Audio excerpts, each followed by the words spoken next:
नमस्कार दोस्तों, स्वागत है आपका हमारे चैनल टेल्स बाय यशु पर।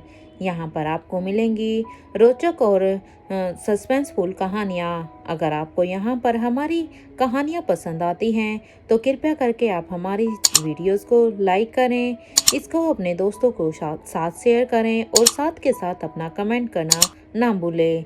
अगर आप इस चैनल पर नए हैं तो कृपया करके इसे सब्सक्राइब भी करें। आपका ज़्यादा समय न लेते हुए चलो आज की कहानी को शुरू करते हैं। एपिसोड में हम सब ने सुना था कि यहाँ पर अभी आज स्वाति मल्होत्रा और श्वेता के साथ साथ करण और लक्ष्य का भी मेहंदी का फंक्शन था, इसलिए सब यहाँ पर होटल पैराडाइज में आ गए थे। अब यहाँ पर अनिका और रोहित जिस तरह से तैयार होकर आए थे उसे देखकर तो अब यहाँ पर भूमिका सीधे सीधे ही कह देती है कि यहाँ पर फंक्शन तो श्वेता और स्वाति इन सब का है, लेकिन लग रहा है कि ये मेहंदी फंक्शन तो यहाँ पर रोहित और अनिका का ही है। इसे सुनकर अब यहाँ पर आयशा यानी कि नताशा कहती है कि क्यों मेरे बच्चों को नजर लगा रही हो, और वो उन दोनों के कान के पीछे काला टीका लगाती है। इधर जहाँ पर अब सभी लड़कियों के हाथों में मेहंदी लगनी शुरू हो जाती है तो अब अंजलि मामी कहती है, अरे कोई करण और लक्ष्य के हाथों में भी तो थोड़ी सी सगुन की मेहंदी लगा दो, उनकी भी तो शादी है। अंजलि मामी की ये बात सुनते ही अब रिया कहती है, ठीक है, आप चिंता मत कीजिए बड़ी मामी, वो क्या है ना कि इनके हाथ में मेहंदी हम लगाएंगे। और ये कहने के बाद अब यहाँ पर फिर रिया और लतिका और साथ में पिंकी अब मेहंदी की कीप लेकर अब उनके पास आ जाती है और कहती हैं, कौन सी डिजाइन लगवानी है आपको। इन तीनों के पास ये बात सुनते ही इस बात पर अब नानी माँ कहती है, अरे कोई भी डिजाइन नहीं, बस बीच में एक थोड़ा सा सर्कल बनाना है, क्योंकि लड़के ज्यादा मेहंदी नहीं लगवाते और मून के जैसा होना चाहिए वो डिजाइन। इस बात पर अब लतिका कहती है, लेकिन लेडीज की तो इतनी अच्छी डिजाइन्स बन रही है ना।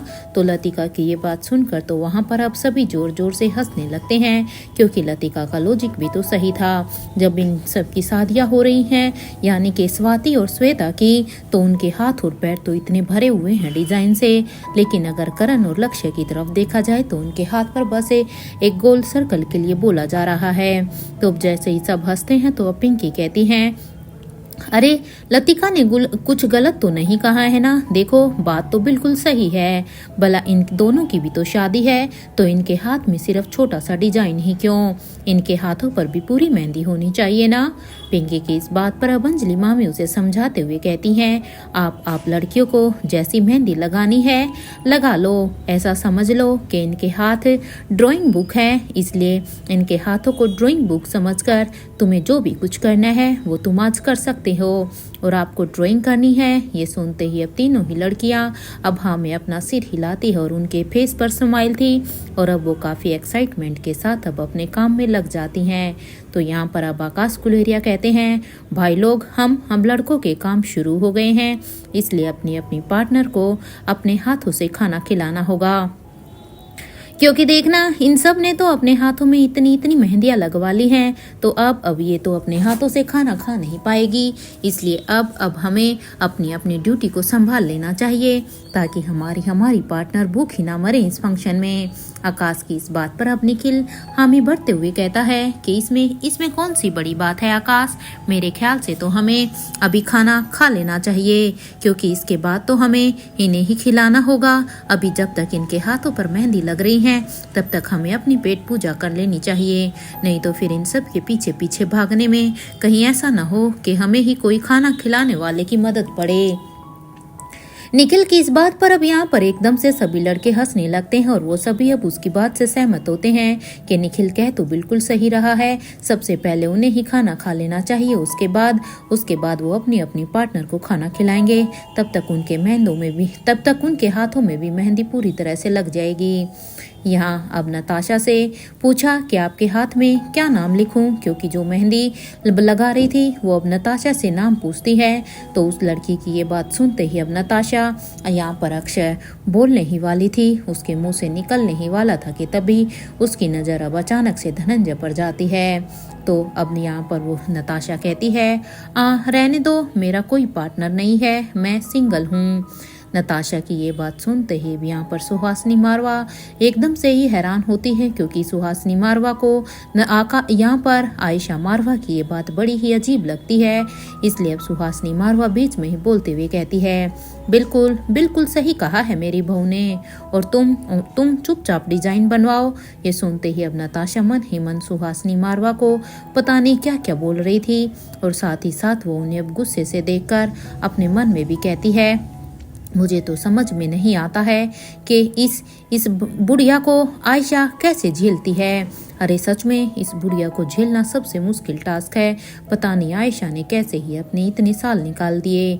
मेरा बस चलता ना तो मैं तो 2 दिन में ही इसे ना झेल पाऊँ, या तो ये बुढ़िया ही अब तक मर चुकी होती, या फिर मैं। अब तक यहाँ पर करण गुलेरिया और लक्ष्य की भी मेहंदी पूरी हो गई थी। यहाँ पर जैसे ही राजीव गुलेरिया की नज़र अब करण गुलेरिया के हाथों पर जाती है, तो उसके हाथों को देखकर तो अब राजीव की एकदम से ही हंसी निकल गई, क्योंकि राजीव चाहता तो था अपनी हंसी को रोकना, लेकिन वो अपनी हंसी को कंट्रोल ही नहीं कर पाया। यहाँ राजीव को अब इस तरह से जोर जोर से हंसता हुआ देखकर जब महेंद्र पीरामल ने भी राजीव की नजरों की तरफ देखा कि राजीव किधर देख रहा है, तो अब उसने देखा कि करण गुलेरिया के हाथों पर मेहंदी लगी हुई है, जिसे देखकर राजीव हंस रहा है। तो उसके हाथों को देखकर महेंद्र पीरामल कहते हैं, ये कौन सा कार्टून कैरेक्टर है करण। अब इस बात पर इससे पहले कि करण कुछ भी कहते तो रिया अब यहाँ पर जवाब देती है, ये नोबिता है, और उसके बगल में ये सुजुका है। ये सुनते ही अब महेंद्र पीरामल कहते हैं कि अच्छा मुझे लगा कि तुमने अपने नाना और नानी को तो नहीं बना दिया है, क्योंकि सच में डिजाइन देखकर तो यही लग रहा है कि ये सच में तुम्हारे नाना नानी ही हों। अब महेंद्र की ये बात सुनते ही अब करण गुलेरिया कहते हैं, मैं ऐसा दिखता हूँ क्या? सच में महेंद्र तुम कुछ ज्यादा नहीं बोल रहे हो? मैं ऐसा बिल्कुल भी नहीं दिखता हूँ जो तुम इसे मुझे बता रहे हो। करण की इस बात पर अब महेंद्र पीरामल कहते हैं, ये सवाल तुम मुझसे क्यों पूछ रहे हो करण? ये सवाल तो तुम अपनी लिटिल एंजल से पूछो ना, जिसने तुम्हारे हाथ में ये कार्टून बनाए हैं। वैसे लतिका आपने क्या बनाया है? अब महेंद्र की इस बात पर लतिका कहती है, देखिए ना बड़े मामू, मैंने ये मिक्की माउस बनाया है, और साथ में मिनी माउस भी। हम सभी पेरिस में डिज्नीलैंड में घूमने गए थे ना, तो मैंने वहां पर इन्हें देखा था, इसलिए मेरा मन किया ये बनाने का। ये सुनते ही महेंद्र पीरामल कहते हैं, वाओ वेरी नाइस। करण गुलेरिया अब कभी जिंदगी में अपनी मेहंदी का फंक्शन नहीं भूलेगा, क्योंकि देखो ना उसके हाथों में तो लगता है कि सारे के सारे ही कार्टून आकर बस गए हैं। और वैसे भी इनके पास जिंदगी बची ही कितनी है? अरे जितनी थोड़ी बहुत जिंदगी बची है अब इस बुढ़ापे में, तो उसमें तो इनके लिए ये मेहंदी फंक्शन ही काफी यादगार हो गया। महेंद्र की ये बात सुनते ही अब करण गुलेरिया गुस्से में कहते हैं कि तुम क्या कह रहे हो महेंद्र? और ये कहते हुए ही अब वो कहते हैं कि यश आपकी भी ड्राइंग अच्छी है ना? इस बात पर अब यश कहता है, हाँ दादू मेरी तो बहुत ही अच्छी है। और ये सुनते ही अब करण गुलेरिया कहता है, ठीक है यश, अगर तुम्हारी ड्राइंग अच्छी है तो प्लीज मेरा एक काम कर दो, क्योंकि देखो मेरे तो हाथों में अब मेहंदी लग गई है, तो जरा मेरे दोस्त के हाथों में भी तो वो अपना फेवरेट कैरेक्टर बना दो ना। उसे क्या कहते हैं? अब इस बात पर यश कहता है, दादू वो छोटा भीम, उसे छोटा भीम कहते हैं, तो क्या मैं अपना वही कैरेक्टर अब इन दादू के हाथ पर बना दूं? अब उसकी ये बात सुनते ही पिंकी कहती है, अरे नहीं वो तो मैंने लक्ष्य अंकल के हाथ पर बनाया है, तो उसकी कॉपी तो बिल्कुल भी मत करना। ये देखो ये छोटा भीम है लड्डू खाते हुए। और ये कहते हुए ही वो अब लक्ष्य के हाथ को दिखा देती है, जिसमें यहाँ पर पिंकी ने एक छोटा भीम बनाया हुआ था। ये देखकर तो महेंद्र पीरामल कहते हैं कि इसमें लड्डू कहाँ है पिंकी? मुझे तो इसमें कहीं लड्डू ही दिखाई नहीं दे रहा है। अब महेंद्र की इस बात पर अब पिंकी कहती है, उसके लड्डू तो उसके पेट में गया है ना, तो अब लड्डू यहाँ पर कहाँ दिखाई देगा? यहाँ पर अब सभी पिंकी की ये बात सुनते ही अब जोर जोर से हंसने लगते हैं। तो यहाँ पर अब अभी भी श्वेता और स्वाति की मेहंदी लग ही रही थी, क्योंकि उनके पूरे के पूरे हाथों और पैरों में मेहंदी लगने में थोड़ा सा समय लग रहा था। और यहाँ पर तब तक बाकी सभी अभी सेंटर में आकर डांस कर रहे थे। मेहंदी का फंक्शन यहाँ पर जोरों से चला हुआ था। मेहंदी के हिसाब से ही यहाँ पर गाने बज रहे थे। अब यहाँ पर पीयूष रायचंद इस फंक्शन में भी बस निखिल के पापा को ही ढूंढ रहे थे, क्योंकि जिस तरह से उन्हें कल उसके पापा दिखे थे तो आज भी वो उन्हें ही ढूंढ रहे थे कि शायद वो उन्हें आज फिर यहीं पर मिल जाए। तो यहाँ पर अब योगिता अपने पापा को इस तरह से किसी को ढूंढता हुआ देखकर अब उनके पास आती है और कहती है, पापा मम्मी के साथ डांस कीजिए ना, देखिए वहाँ पर सभी कितना एंजॉय कर रहे हैं और आप हैं कि यहाँ अकेले में खड़े हुए हैं, जाओ मम्मी को ज्वाइन करो। योगिता की इस बात पर पीयूष रायचंद कहते हैं, हाँ ठीक है चलो। और अब यहाँ पर सभी अब एक दूसरे के साथ डांस करने लगते हैं। तो बनिका रोहित को अब इशारे से कहती है कि उसे प्यास लगी है।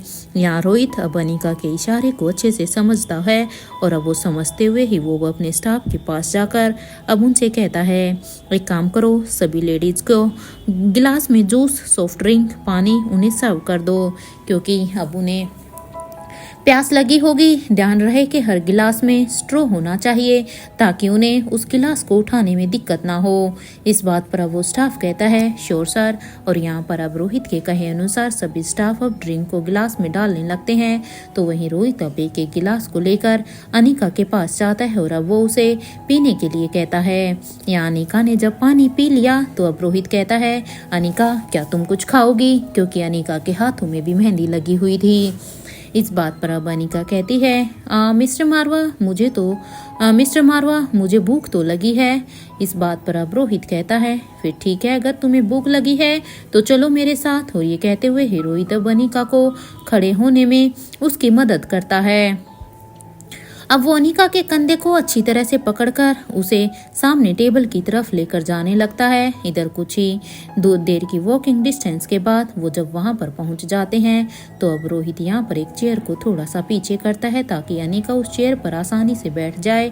तो यहाँ पर जैसे ही रोहित ने चेयर को पीछे खींचा तो अनिका भी अब उस चेयर पर बैठ जाती है। ये देखकर अब रोहित कहता है, आर यू कंफर्टेबल अनिका, तुम्हें किसी तरह से बैठने में कोई दिक्कत तो नहीं हो रही।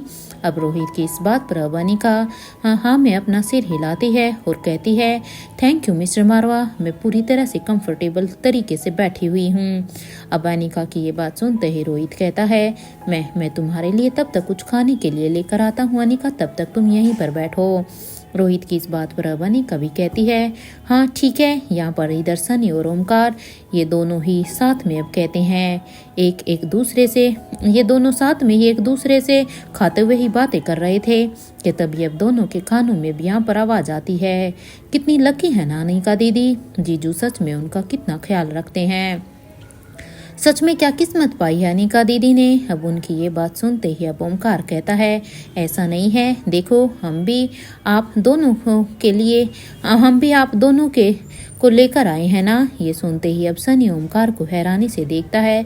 तो यहाँ पर अब ओमकार आंखों के इशारे से कहता है, भाई मुक्ता को खिला दे, वरना जिंदगी भर ताने सुनने को मिलेंगे कि तुम्हें अपने भाई रोहित से कुछ न कुछ तो सीखना चाहिए।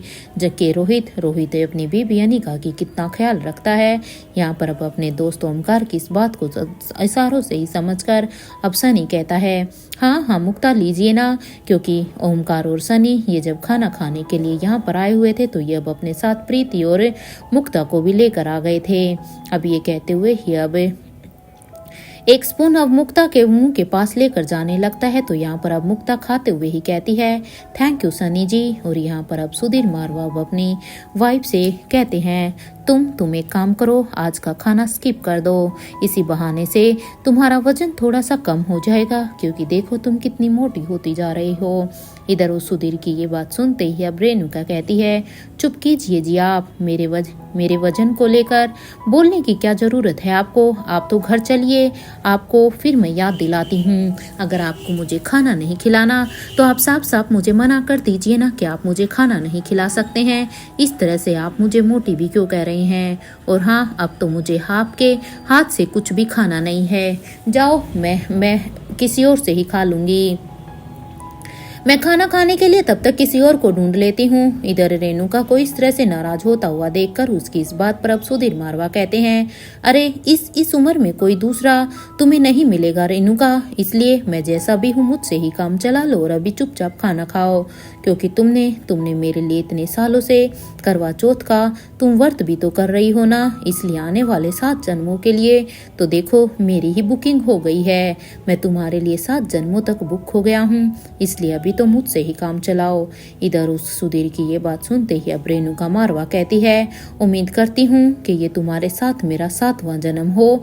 ये कहते हुए ही रेणुका वहां से नाराज होते हुए जाने लगती है। तो इधर रेणुका को इस तरह से रूठ कर जाता हुआ देखकर अब सुधीर मारवा अब अपने मन में ही कहते हैं, अरे अरे ये तो रूठ गई, अब अभी कैसे मनेगी। सच में सुधीर तेरी भी जुबान नहीं रुकती है, और वैसे भी अभी इसे मनाने का मतलब कि मेरा पूरा दिन बर्बाद, क्योंकि जब तक मेरा पूरा दिन खत्म होगा तब तक तो अब ये मुझसे मनने वाली नहीं है। यहाँ पर अब तक पूरा का पूरा फंक्शन खत्म होने ही वाला था, क्योंकि अब सबके हाथों में मेहंदी लग चुकी थी और ऑलमोस्ट खाना भी सबका खत्म होने ही वाला था। तो यहाँ पर अब अंजलि मामी कहती है, अब चलो और चलकर सभी आराम कर लो, क्योंकि देखो सभी थक गए होंगे। अंजलि मामी की ये बात सुनते ही वो सभी अब हमें अपना सिर हिलाते हैं, और जिनका अभी खाना खत्म हो गया था वो अब अपने रूम की तरफ जाने लगते हैं। तो यहाँ पर अब नंदिनी अब भूमिका को देखते हुए अब अपनी आंखों के इशारे से पूछती है कि पार्टी का क्या, क्योंकि यहाँ पर इन लोगों ने लड़कियों के लिए एक अलग से पार्टी डिसाइड की थी। अब उसकी इस बात पर भूमिका कहती है, बाद में बात करते हैं। यहाँ पर अभी सभी अपने अपने रूम की तरफ अब जाने लगते हैं। कुछ देर के बाद वो सभी जब अपने अपने रूम में जाकर चेंज कर लेते हैं, तो यहाँ पर भूमिका, क्योंकि यहाँ इन्होंने अपना व्हाट्सएप पर एक गर्ल्स ग्रुप बनाया हुआ था, तो अब भूमिका अब अपने गर्ल्स ग्रुप में मैसेज करती है, अर्जेंटली आप सभी मेरे रूम में आ जाओ। यहाँ जैसे ही सभी ने अब अपने अपने फ़ोन पर भूमिका का ये मैसेज देखा, तो सभी अब उस मैसेज को पढ़कर वो अभी यहाँ पर अपने अपने पार्टनर से बचकर भूमिका के रूम की तरफ जाने लगती हैं। कोई अपने पार्टनर को कुछ बहाना मारती हैं तो कोई कुछ, क्योंकि सबको बस अर्जेंटली इस पार्टी के लिए वहां पर पहुंचना था। इधर कुछ ही देर में जहां भूमिका के रूम के बाहर अब सभी की भीड़ आ चुकी थी, तो वो सभी अब यहाँ पर अपने अपने नाइट गाउन में थे। यहाँ पर अब आने के बाद, क्योंकि अनिका को इसके बारे में कुछ भी पता नहीं था कि यहाँ पर इन सब ने क्या डिसाइड किया है, इसलिए भी अनिका यहाँ आने के बाद कहती है, क्या बात है, आप सभी का कोई प्लान है क्या। अनिका की इस बात पर अब श्वेता कहती है, नहीं अनिका, नहीं दीदी, हमें तो बस भूमिका दीदी की टेंशन हो रही थी। पता नहीं उन्होंने हमें यहाँ पर क्यों बुलाया है, क्योंकि उन्होंने इतना अर्जेंटली मैसेज डाला था ना, तो हम तो बस इसीलिए यहाँ पर आ गए। और ये कहते हुए ही श्वेता बाकियों को देखकर अब आंख मारती है, ताकि अनिका को अभी इसके बारे में कुछ भी पता ना चले, क्योंकि अगर अनिका को इसके बारे में पता चलता तो वो फिर से उन्हें ना करती, या तो वो खुद भी नहीं जाती या फिर इनके भी प्लान को कैंसिल करवा देती। तो भी यहाँ पर अब श्रेया भी बात को संभालते हुए कहती है, अनिका नोक करो ना, क्या आखिर भूमिका ने हमें यहाँ क्यों बुलाया है। श्रेया की ये बात सुनते ही अब अनिका कहती है, ठीक है, और यहाँ पर अब अनिका दरवाजे को नॉक करने लगती है। कुछ देर के बाद जैसे अब यहाँ पर दरवाजा खुला तो भूमिका को देखकर तो यहाँ पर अब अचानक से मुक्ता की एकदम से ही सीटी निकल जाती है, और वो बस सभी फटी हुई आंखों से ही भूमिका को ही देख रहे थे, क्योंकि भूमिका तो यहाँ पर पूरी तरह से रेडी हो रखी थी। बाहर ये सब तो नाइट गाउन में आई थी, ये क्योंकि भूमिका ने यहाँ पर हाई हील में एक 1 पीस को पहना हुआ था। उसे देखकर तो प्रीति कहती है, किस पर कहर ढाने वाली हो भूमिका। ये सुनते ही अब भूमिका कहती है, सिर्फ मैं ही नहीं बल्कि हम सभी आज कहर ढाने वाले हैं। Come on girls, follow me. भूमिका की ये बात सुनते ही अब अनिका कहती है, no I don't wanna part of this. ये सुनते ही अब भूमिका कहती है, यार इसे उठा कर लाओ, मुझे पता था ये एट ए टाइम पे ऐसे ही कहेगी, ये हमारे प्लान की बैंड बजाएगी, इसलिए इसे यहाँ पर छोड़ना बिल्कुल भी ठीक नहीं है। इस बात को सुनकर अब श्रेया कहती है, तुम चिंता मत करो भूमिका, हम इसे कहीं जाने ही नहीं देंगे। और ये कहते हुए ही श्वेता और श्रेया दोनों ही अब अनिका का एक तरफ से हाथ पकड़कर अब उसे अंदर की तरफ लेकर आ जाते हैं। यहाँ पर अब भूमिका के रूप में पहले से ही ढेर सारी ड्रेसेस थी, क्योंकि भूमिका ने पहले ही इस पार्टी के लिए सभी के लिए ड्रेसेस अरेंज कर दी थी। ये देखकर तो अब नंदिनी भाभी कहती है, वाह भूमिका, सच में मानना पड़ेगा, तुमने तो सारा का सारा इंतजाम अकेले ही कर दिया और सारी ड्रेसेस एक से बढ़कर एक है। यहाँ पर अब भूमिका कहती है, अनिका माय डार्लिंग, तुम खुद रेडी हो रही हो या फिर तुम्हारे साथ ऐसे ही नाइट गाउन में तुम हमारे साथ चलने वाली हो। देख लो भूमिका, अनिका चॉइस इज योर्स। ये भूमिका की ये बात सुनते ही अब अनिका कहती है, अब जब जाना ही है, मेरे पास कोई चॉइस ही नहीं है, तो फिर मैं अच्छी तरह से ही जाना चाहूंगी ना, इस तरह से नाइट गाउन में तो नहीं। ये कहते हुए ही अब अनिका भी अब अपने लिए एक ड्रेस डिसाइड करती है और वो सभी अभी रेडी होने लगते हैं। यहाँ पर कोई अपनी हेयर स्टाइलिंग कर रहा था, तो कोई मेकअप करने में लगी हुई थी, कोई बाथरूम में चेंज करने के लिए चली गई थी। इधर कुछ देर के बाद वो सभी जब पूरी तरह से रेडी हो जाते हैं तो यहाँ पर अब भूमिका कहती है, so girls be ready for our enjoyment. भूमिका की इस बात पर अब सभी हाँ में अपना सिर हिलाते हैं और साथ के साथ अब वो चीयर करते हैं, वाओ। यहाँ पर अब अलीशा कहती हैं, ओके गाइस, अब हम लेट हो रहे हैं, इसलिए अब हम चलें, इससे पहले कि हमारी बेटी हमें ऐसे देखकर हमारे साथ आने की जिद करें, क्योंकि देखो मैं बिल्कुल भी नहीं चाहती हूँ कि लतिका मुझे इन कपड़ों में देखे और वो हमारे साथ पार्टी में चलें। अलीशा की यह बात सुनते ही यहाँ पर श्रेया कहती है, हाँ अगर पिंकी को भी पता चल गया तो वो भी फिर साथ आने के लिए कहेगी। यहाँ पर अब वो सभी भूमिका के रूम से धीरे धीरे बाहर निकलकर नीचे पार्टी हॉल की तरफ जाने लगती हैं। इधर अनिका आगे जा रही थी कि तभी अब उसके कानों में कुछ आवाज आती है। जैसे ही अनिका के कानों में आवाज आती है तो जब वो पीछे मुड़कर देखती है तो वहां पर कोई नहीं था। यहाँ अनिका को ऐसे देखकर अब राजलक्ष्मी कहती है, क्या हुआ है? कुछ हुआ है क्या? इस बात पर अब अनिका कहती है, पता नहीं राजलक्ष्मी, क्यों मुझे ऐसा लगा है कि कोई हमें देख रहा है। मुझे किसी के यहाँ पर होने की आहट सुनाई दी। अनिका की ये बात सुनते ही अब भूमिका कहती है, कोई भी नहीं है अनिका, अब चलो यार। यहाँ पर वो सभी अब इस आवाज को इग्नोर करते हुए पार्टी की तरफ जाने लगते हैं। इधर कुछ ही देर के बाद वो सभी जैसे ही अब पार्टी हॉल के अंदर जाते हैं तो वहां पर अब एक स्टाफ अपने हाथ में ट्रे लेकर खड़ा था, जिसमें एक हार्ट शेफ का एक क्राउन था और उसके साथ वहां पर उसके पास एक वुड बिश ब्राइड सेज था। यहाँ पर अब प्रीति और मुक्ता उसे देखते कर दोनों ही अभी श्वेता के दोनों हाथों को पकड़कर अब उसे बीच में लेकर आ जाते हैं। तो यहाँ पर अब नंदिनी भाभी उसके सिर पर अब उस क्राउन को पहनाती है, तो वही अनिका उससे श्वेता को अब वो सेज पहनाती है और अब यहाँ पर श्वेता को एक किंग साइज चेयर पर बैठा देती हैं। ये देखकर तो अब श्वेता कहती है, मुझे भी तो एंजॉय करना है ना, तुम लोगों ने तो मुझे ही इस चेयर पर बिठा दिया। इस बात पर अब नंदिनी भाभी कहती है, बस थोड़ा सा सब्र करो श्वेता।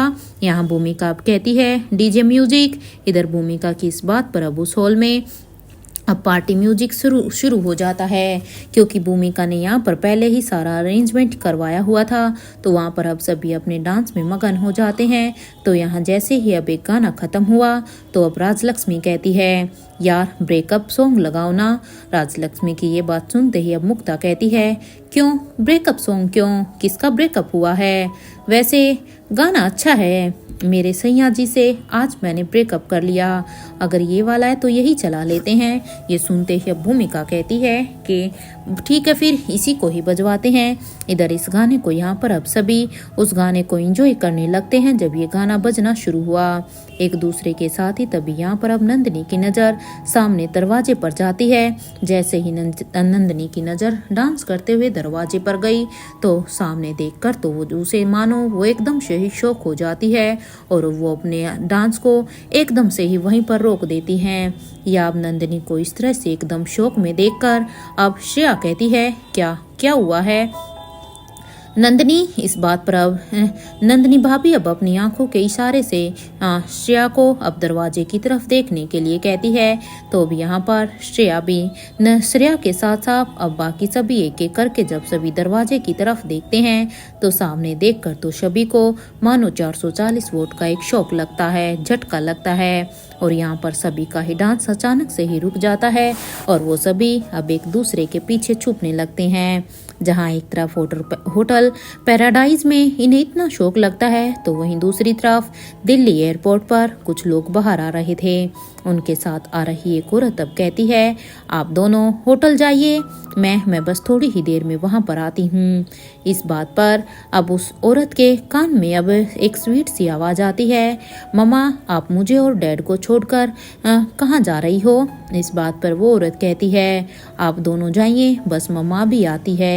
ये कहते हुए ही वो औरत अब अपनी जैकेट को पहनकर अब उस जैकेट की कैप को सीट पर रखते हुए कहती है, टैक्सी इधर दूसरी तरफ, और ये कहते हुए ही वो दूसरी तरफ जाने लगती है।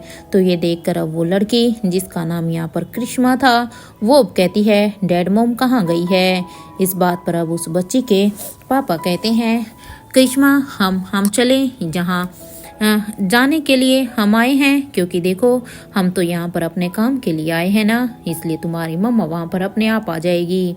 इस बात पर अब करिश्मा कहती है, क्या वहाँ पर आर्यन भी होगा? ये सुनते ही अब वो आदमी कहता है, अब ये तो वहाँ पर जाने के बाद ही पता चलेगा ना बेटा। वैसे मुझे नहीं पता था कि आप आर्यन को मिस कर रही हैं। इस बात पर अब करिश्मा कहती है, ऐसी बात नहीं है पापा, वो मेरा कंपटीटर है, इसलिए अब चलें। यहाँ पर वो दोनों अभी बातें करते हुए होटल की तरफ जाने लगते हैं। इधर कुछ ही देर के बाद एक औरत के लिए एक टैक्सी एक लोकेशन पर आकर रुक जाती है। तो वो अब अपनी टैक्सी से बाहर निकलकर अब वो अपने कदमों को दूसरी तरफ बढ़ा देती है। कुछ ही देर के वॉकिंग डिस्टेंस के बाद अब वो यहाँ पर एक कॉटेज के बाहर आ जाती है और अब वो वहाँ पर आने के बाद डोर बेल को बजाने लगती है। जैसे ही वो दरवाजा खुला तो सामने एक हरी आंख वाली औरत थी। उसे देखकर तो भी औरत कहती है, अंदर आ जाऊं? अब इस औरत की इस बात पर अब वो दूसरी औरत कहती है, तुम जिंदा हो? वैसे तुम्हें मेरा एड्रेस कैसे मिला? अब उसकी ये बात सुनते ही वो पहले वाली औरत कहती है, अंदर चलकर इसके बारे में बात करते हैं। और ये कहते हुए ही वो औरत अब यहाँ पर इस हरी आंख वाली औरत के घर के अंदर इस कॉटेज के अंदर आ जाती है। तो यहाँ पर अब दरवाजे को वो बंद कर देती है और उसके बाद अब वो अपनी कैप को हटा देती है। तो वहीं उसके सामने वाली अब औरत कहती है, वेलकम बैक शीला, क्योंकि ये औरत एयरपोर्ट से जो आई थी ये कोई और नहीं बल्कि शीला थी, जो अपने पति और अपने बच्चों के साथ यहाँ पर इस शादी में आई थी। अब ये सुनते ही अब शीला कहती है, नेत्रा मैंने तुम्हें सच में बहुत ही मिस किया। और ये कहते हुए ही वो दोनों अब एक दूसरे को हक करती हैं। और थोड़ी देर हक करने के बाद अब वो एक अलग होने के बाद अब शीला कहती है, नाइस प्लान नेत्रा, उस रोहित मारवा की नज़र मुझ पर होगी, उसे लगेगा कि मैं कुछ करने वाली हूँ, लेकिन तुम्हारा असल मोहरा तो रेखा मूर्ति है। उसने काफी वक्त से रिया पर अपनी नजर बनाई हुई है। शादी वाले दिन हम एक बहुत ही बड़ा धमाका करेंगे। इस बात पर अब नेत्रा कहती है, मैंने बीती रात अपने एक आदमी को गुलेरिया हाउस भेजा था उस रिया को किडनैप करने के लिए, लेकिन अभी नेत्रा की ये बात सुनते ही अब शीला कहती है, लेकिन क्या वो गुलेरिया हाउस की सिक्योरिटी को ब्रेक नहीं कर पाया? इस बात पर अब नेत्रा कहती है, नहीं वो राजीव ने उसे पकड़ लिया था और मेरा वो आदमी गुलेरिया हाउस में करण और राजीव के कब्जे में है अब। इस बात पर अब शीला कहती है, तुम बिल्कुल भी चिंता मत करो नेत्रा, जो काम तुम्हारा वो आदमी नहीं कर पाया वो काम अब हमारे लिए रेखा मूर्ति करेगी।